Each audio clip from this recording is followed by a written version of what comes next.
ఇష్టమైన పని కాకుండా బతకడానికి మీకు దొంగతనమో లంచమో ఇట్లాంటివి ఏదన్నా ఇచ్చి మీకు త్వరగా డబ్బులు వచ్చేస్తాయి నేను చెప్పినంత చేసేస్తే సో చేస్తారా అంటే చేస్తారా? దొంగతనము వేరే వేరేవైనా ఆ 2 సేపు మడసానికి మళ్ళా దొరికినప్పుడు ఉంటుంది కదా. మనం బతకడానికి కష్టమో ఏదో ఒకటి చేసి బతుకుతాం. ఒకరి మీద ఆధారపడినా అంతే, ఎప్పుడు ఎవరు వదిలేస్తారో తెలియదు. సేమ్ అంతే మన ఆరోగ్యానికి కూడా శరీర ధర్మం అని ఉంటది. అర్థమైందా? ఫోటోలు వీడియోలు పెట్టను ఎవరు కూడా ఇట్లా తగ్గారు అట్లా తగ్గారని. ఎందుకు పెట్టను అంటే వృత్తి ధర్మం నాకు. అంటే ఒక డాక్టర్కి పేషెంట్కి ఒక ప్రైవసీ ఉండాలి, వాళ్ళ విషయాలు బయటకు రాకూడదని. పొరపాటున ఒకటి పెట్టగానే వెయిట్ లాస్కి పౌడర్లు ఉంటాయా, అది ఉంటాయా, ఇది ఉంటాయా. ప్రతి ఇంటి ఆరోగ్యం వంట రూమ్ నుంచే స్టార్ట్ అవుతుంది, ఇంటి నుంచే స్టార్ట్ అవ్వాలి.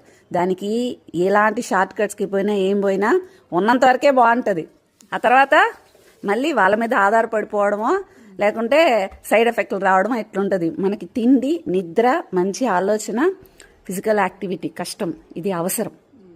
ఇదే శరీర ధర్మం. 1 నెల డైట్లు 3 నెలల డైట్లకి చేయకూడదు. అమ్మ అంటేనే డాక్టర్.